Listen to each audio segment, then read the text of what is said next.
concise and informative.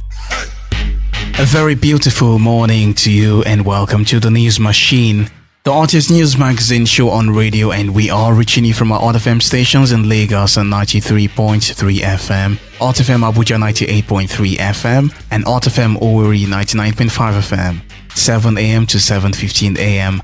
Monday to Friday. I am Victor Eze. This morning on the News Machine, court grants Emefiele 20 million naira bail as DSS prison service fight over Emefiele's custody. Senate seeks suspension of the proposed electricity tariff hike. Still in the headlines, Ganduje to no fate on suit to stop arrest on September 22nd. The News Machine will be back after this message. Now you can get your news on. Hot, fresh, exciting, and exclusive. The News Machine. Reaching you at the same time in Lagos, Abuja, and Owerri. 3 states for the price of 1. Monday to Friday, 7 a.m. to 7:15 a.m. The News Machine. More than just news. Hot FM. We are more than just radio. Welcome back to the News Machine. The suspended governor of the Central Bank of Nigeria, CBN, Godwin Emefiele, was on Tuesday granted bail in the sum of 20 million naira with one surety in like sum by the Federal High Court in Lagos State. He was granted bail after pleading not guilty to 2 counts bordering on the alleged illegal possession of firearms and ammunition. Emefiele is facing 2 counts of illegal possession of firearms and ammunition preferred against him by the Federal Ministry of Justice before the vacation judge, Justice Nicholas Owebo. Meanwhile, the operatives of the Department of State Services (DSS) whisked away the suspended governor of the Central Bank of Nigeria from the Federal High Court premises in Lagos. Earlier, the DSS operatives and officials of the Nigeria Correctional Service (NCS) had engaged in a wrestling match over the custody of the defendant. George Emefiele, a brother to the embattled suspended CBN boss, witnessed the drama and had this to say. Now, at the High Court, it is unfortunate. This is the giant of Africa. It is unfortunate that this is happening in Nigeria, a democratic nation. A nation that is blessed with people with integrity. I remember very well when I was in secondary school, the Nadeko period. I knew how the current president fought the military through Nadeko. He fought tooth and nail. He fought the military, telling the military to obey the rules and regulations of the law, the constitutional law. Here we are today. 3 courts have said release him on bail. He's not running away, for God's sake. He has served this nation for 9 years. Where is he going to go to? And you can imagine a situation where 2 military, federal government military apparatus are fighting themselves, manhandling the commander of the prison commission. It is a disgrace to this nation. It is a complete disgrace. Complete disgrace. A free-for-all fight had ensued between officials of the 2 agencies, with the senior-ranking prison officials seriously beaten up. The Nigerian Senate has called on the federal government to stop the proposed increase in electricity tariff by the 11 distribution companies DISCOs in the country. The upper legislative chamber also stressed the need to allow ordinary Nigerians to breathe, insisting that anything that will bring untold hardship on citizens must be rejected. These were some of the resolutions reached after a debate on a motion sponsored by Senator representing Oyo Central, Yunus Akintunde. The Senate is further concerned that the proposed increase will significantly impact the affordability of electricity for the average Nigerians, further exacerbating the financial burden faced by our household and businesses. That less than 1 week time frame window provided by National Electricity Regulatory Commission for comments from all relevant stakeholders is too small for any meaningful engagement. The Senate is further concerned that high electricity tariff will impede industrial growth, job creation, and overall economic development. This will have adverse effect on the nation's drive towards sustainable development and poverty reduction. After the widely debated motion, the Senate called on the Nigerian Electricity Regulatory Commission (NERC) to explore alternative measures to address the financial challenges faced by the DISCOs instead of allowing them to increase their tariff. The leadership of the Nigerian Senate has assured traditional rulers of a constitutional role in governance. Assurance for the traditional rulers on constitutional role in governance was given by the Senate President Godswill Akpabio when he had in the audience the royal fathers across the 36 states of the Federation and the Federal Capital Territory. Akpabio, who gave the assurance in response to a request made to the effect by the traditional rulers, said the role of the royal fathers in governance, particularly on security matters, were very important. We were more secured at that time than now. It because the traditional rulers were properly placed and given proper roles to play in the security of lives and properties. It was an anathema when somebody is ostracized from the society as a result of crime. Hardly would somebody marry a child from that family. So it wasn't just a function of you avoiding crime. It was a function of trying to ensure that you don't bring generational costs upon your family, because it will affect your children, it will affect the generations to come.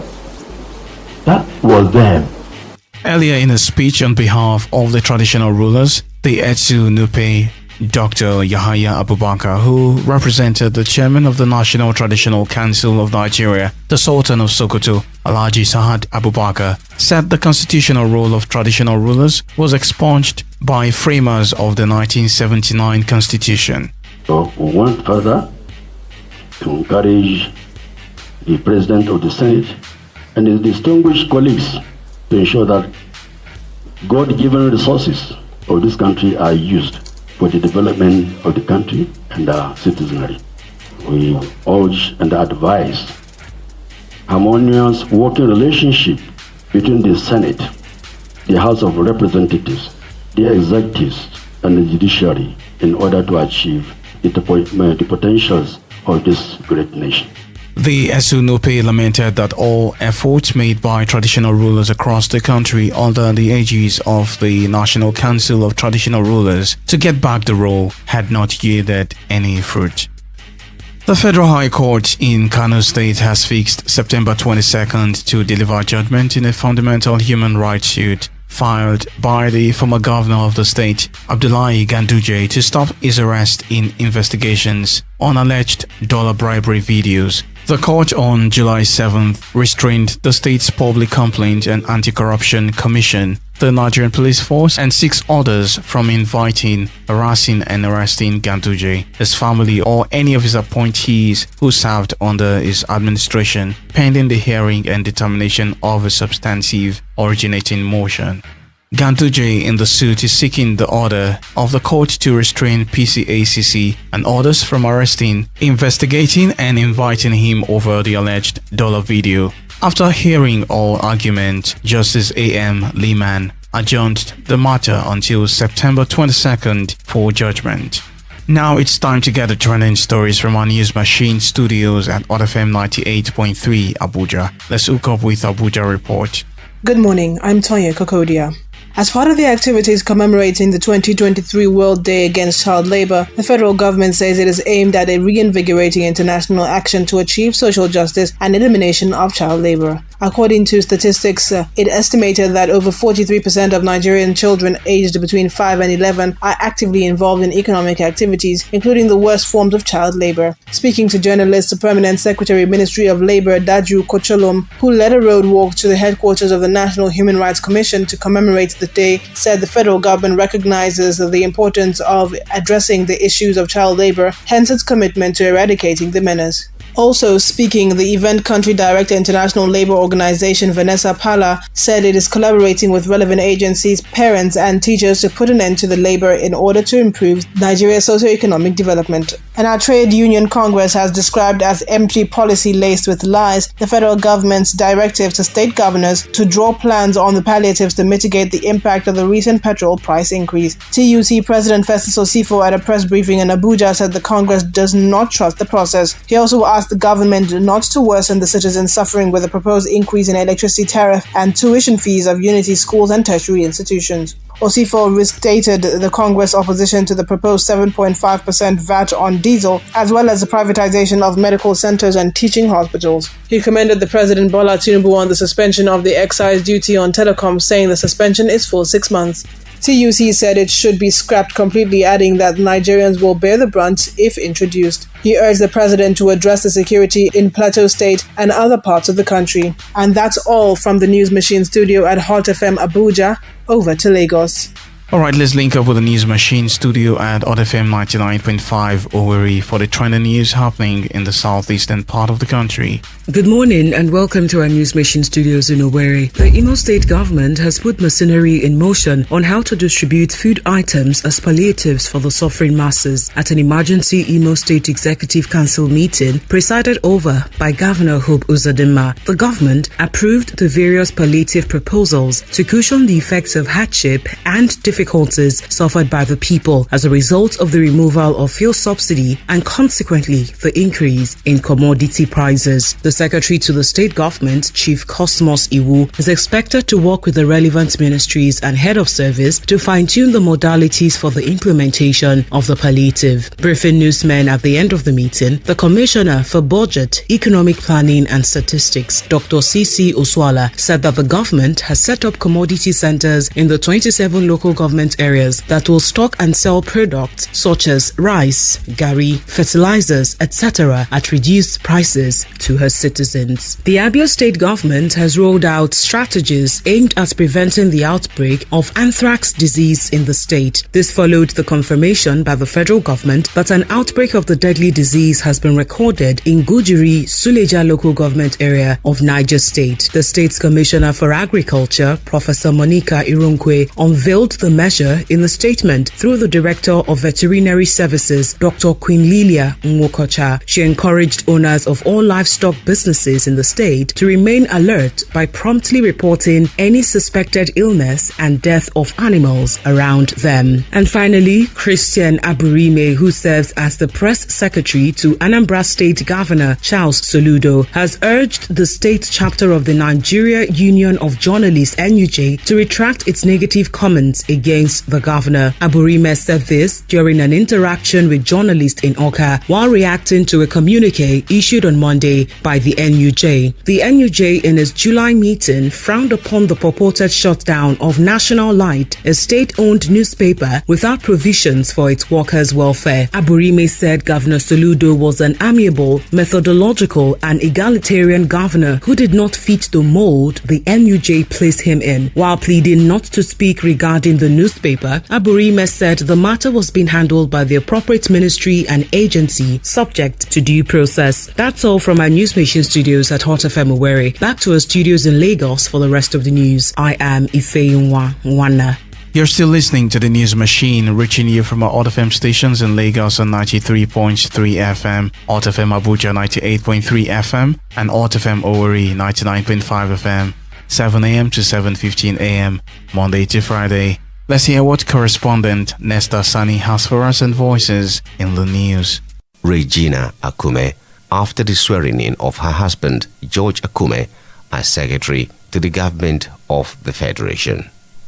Wonderful. It's been wonderful. I appreciate God for all that He has done to us. Words cannot express how happy I am. I'm here with my son and my friend. They know how I feel. I'm so thankful to the President. My husband is a very hard-working man, very humble, kind, compassionate. He relates with people very well. And I know this time too, he will do the best. Thank you. Congratulations. And moving on to the foreign scene, China has removed Qin Gang as foreign minister less than 7 months after he was appointed to the post. Mr. Qin had been seen as a close associate of President Xi Jinping. He is replaced by veteran Communist Party Foreign Affairs Chief Wang Yi. Mr. Qin had been appointed by China's leader to his post last December. Just over a month ago, he met with United States Secretary of State Antony Blinken in Beijing as the two sides sought to restore diplomatic contact at the highest level.